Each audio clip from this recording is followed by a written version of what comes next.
Yo, so with Witch on the Holy Night back hitting the surface, it is time, it is absolutely necessary that we discuss where witches stand in the Type Moon domain. We got the patron request from Kiki. They say, I was wondering if you could go over witches, mainly what makes them so different from regular magi and why they're treated as rejects among the association. By the way, if you haven't already, make sure you guys sign up for the Patreon. You get access to early content and priority on your request. So you may have heard about them only in name or just what you know about witches from their general myth, but they do hold a lot more weight than it might seem. But even with that in mind, what is exactly so terrifying about them that they should always be kept at bay? Well, for one, and we find out a lot more about this through materials than anything else, is that the first magic was created by a witch by the name of Umina. From the materials, it says one of the oldest true magics, but the details about it are still unknown. What it involves appears to be common knowledge to some magi of the privileged rank. The user of the first has already passed away, but it is said that the person that will be their heir is still alive, but barely. Now, to this day, we're still learning about the qualities of the first magic, but we do know that it has some type of relation to ether lumps from Kara no Kyokai. It tells us ether is bound to become one of the four elements, earth, water, fire, and wind.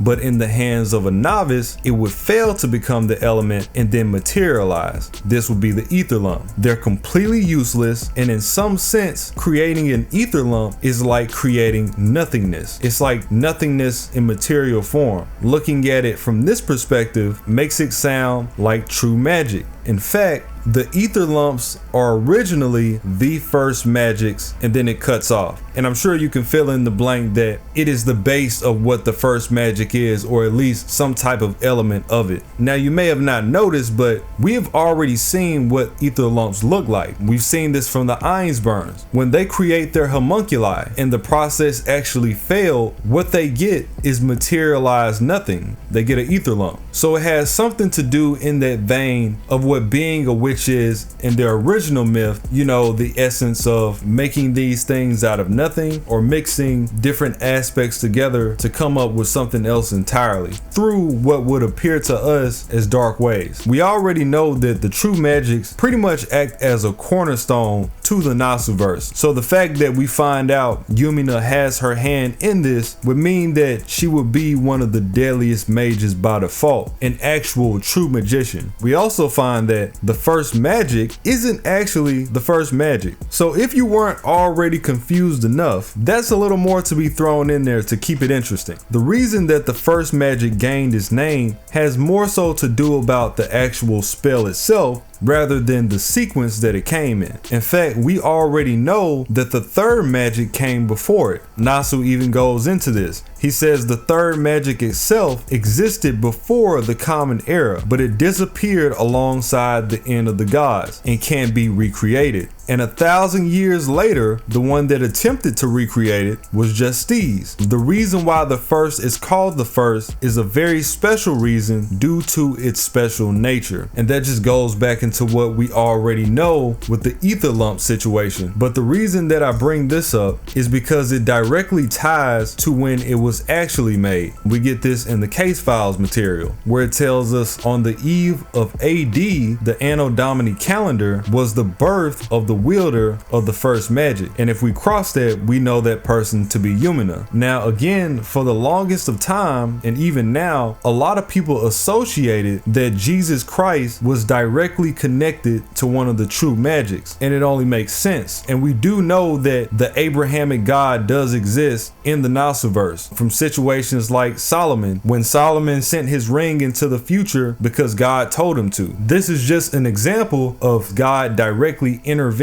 in the verse itself. So they definitely do exist. But with us knowing this, it also means that even if Jesus is a thing, his affiliation, at least with this magic, is a byproduct more so than it directly being him itself, since the eve of AD would actually be the last day before he was born. And 1 AD at least on a figurative level, would be the year that recognizes his existence, his birth. In fact, you can look at the birth of Christ as the reason why Witch on the Holy Night has its name, because the literal birth of Yumina coincided with it. Then there's the fact that some magi are aware of Yumina and what that magic entails, or at least what stems from it. Because Yumina, not only was she a mage, but her spells were an entire system that went on to be a part of the clock tower itself. In fact, the department of botany that teaches witchcraft is called Yumina. It's named after her. And for the people that are aware,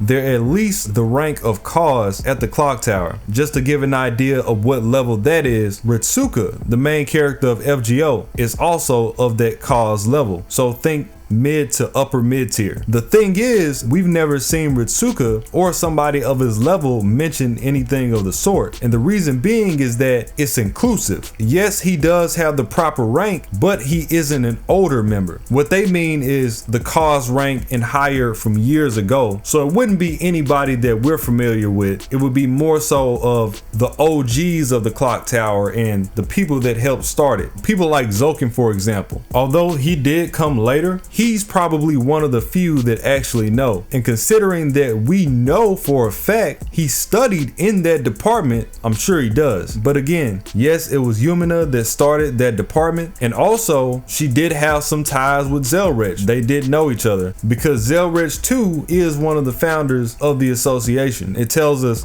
due to his promise with Yumina and the fact that he is old acquaintances with the headmaster, he shows up now and then and acts as an advisor for them. The very fact that he's holding his guns to this promise means that, for one, he's a man of his word, and two, Yumina was at least someone worthy of making a promise to. And then jumping back to the final part, that addressing that Yumina has already passed away, she is in fact the only definitive user of a magic that we know is dead for sure. Everybody else is kind of in the blue, but Yumina is gone, and we know that her heir is somewhere out here barely thriving, whoever that may be. On the flip side, we do know that the Meinsters, the family that Alice comes from, is a direct line from Yumina. And if we look at all the things that Alice is capable of, her power starts to make a lot of sense. She was granted 3 elite spells that were passed down from Yumina herself, along with many others, a good portion of them being over a millennium years old. She has an entire spell system based around Yumina's name that she uses. It's a lot like the system that you would see from the clock tower, but it highlights a completely different vein. Witches are just that flexible. When it comes to the elites, those 3 great spells being Deploy Kickshaws, Flat Snark, Wander Snatch, and Tam's Troll. We already went over Flat Snark. Just these 3 spells alone would be enough to make most mages tuck their tails and dip. It tells us that the difference between magecraft and magic makes no difference for her because it has that much gravity. She has Mystic Eyes. She has at least 30 spells because of this system, 20 that have been handed down and 10 that she's made on her own. She's shown the psychic ability of levitation, all sorts of things in her palette that can directly be sourced from her lineage to Yumina. The Meinsters, the bloodline that she comes from, are all pure-blooded witches, but Alice herself is in fact a mixed-blooded witch. Her father stayed unnamed, but it does tell us that her mother ended up marrying a human and having her, which makes her a very unique existence because this didn't take anything away from Alice, which normally shouldn't be the case. And we find that out through the events of LB6 with people like Burl. We find out that he's a witch because, again, being a witch doesn't just pertain to being a male or a female, it's having that connection to Yumina in your background. So with that in mind, Burl and Alice are actually related. And the thing about his backstory is that when he's having a conversation with his mother, who is also a witch, she's where he gets that witch part of his background from. She mentions that when a witch gets together with a human, it's all bad news. It dilutes the blood, it starts to rot their soul, and it takes away from everything that made them great in the first place. And she brings up how she's jealous of the direct Yumina line, people like Alice, for example, because because their blood is able to withstand more than average. Although Beryl is from the witch category, he isn't a direct descendant of Yumina, and he's a great example of how far you can fall with this delusion, like his twisted love for Mash, where he believes that true love in his eyes can only be shown through mutilation and torture. He's done this to Mash when she was younger, and he killed his own mother at the end of that conversation. As apathetic as Alice may be, she never went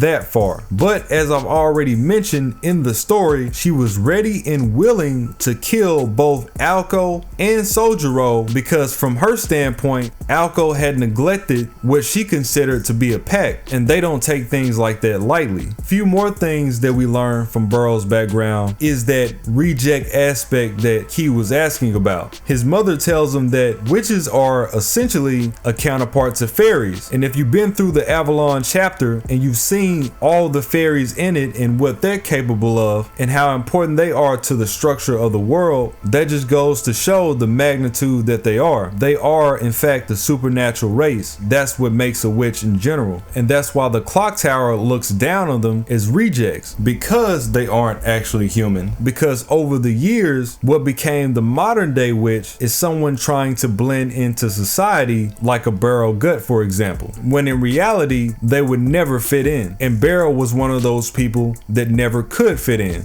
because of those innate characteristics. This doesn't stop the clock tower from running their department, but they do look at modern day witches with contempt because they know where those spells truly came from. And just because you're using witchcraft doesn't make you an actual witch. There's plenty of witchcraft users that have no actual connection to Yumina at all, whether that be direct or an extension of the family. People like Ayaka or Haruri from Strange Fate, or Zoken. I've already brought him up before. So just being a user, that separation to them is really apparent, which shouldn't come as a surprise to begin with. The association are the same people that don't see eye to eye with the church, but they will work with them if they have to. So a lot like the fairies in the way that they remain in the reverse side of the world, the real witches are better off keeping themselves out of society. That's when they're at their best. That's why people like Alice hold herself shut inside of her house for all of her life. And even still, without actual wisdom of being in battle, just the knowledge of her studies and the background she comes from, she's still capable of dropping spells that can level everything around her. Ash, or Morgan as we know her, is also a witchcraft user. Her water mirrors are spells that link directly back to them, and I've already brought up that the water mirror acts as a pseudo Avalon, where she can displace time and space itself just with her putting the spell into effect and throw the target elsewhere in time. Beryl himself has brought up the fact that the spell is so powerful that it might as well be true magic, and that's just one witchcraft spell. There's no telling how many that we haven't seen. As far as the palette for witches, it is mostly the same to what you hear about in their actual myth: conjuring, shape-shifting, the dark arts. Beryl puts this on display in the Avalon chapter when we go after him. One of the things that his mother taught him is witchcraft that's tailored to assassination, torture, and murder. He would use the components as an ingredient in a cauldron like a witch, and then he would consume it and become that being. And we've seen him do this with another fairy by the name of Woodwolves, one of our greatest opponents in the Lost Belt, where we literally needed clairvoyance in order to beat him, and all Burrow had to do was hack this person up and consume him, and then he gained his abilities. He was able to shapeshift into Woodwolves himself. It was only fortunate for us that he was also cursed at the time, so he never realized his true potential in taking on that form. We also know from Nasu's journal that they actually threw out the rest of his character for time constraints. So Burrow was really supposed to be much stronger than he was. His character ended up getting condensed because we needed to get him out the way,